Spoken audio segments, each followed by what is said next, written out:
apasim şeli.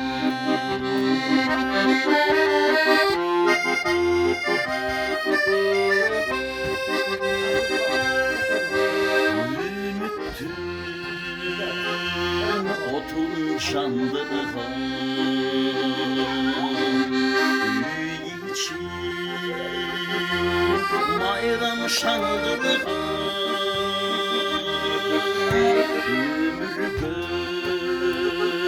ömrü bizde alıp gelegen nedir üçün can koruma kaygımdı tattı tenseni farzlar gün var menşeri çüp oldu günüm istesen yüreğim mor tüydü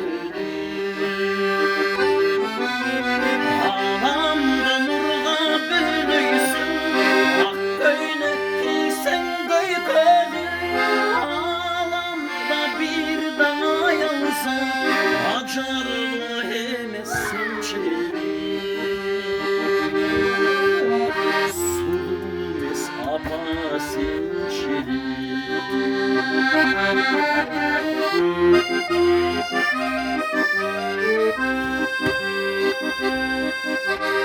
ömrüde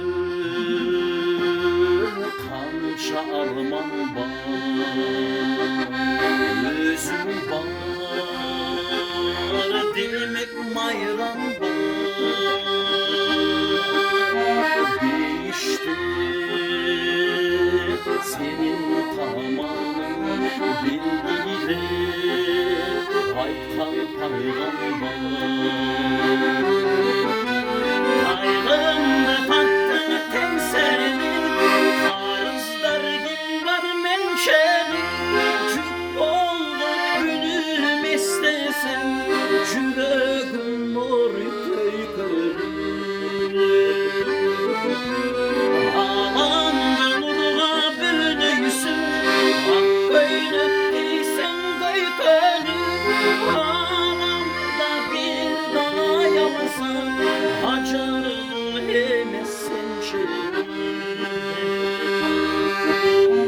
sulmes apasin çeri sulmes yenesin çeri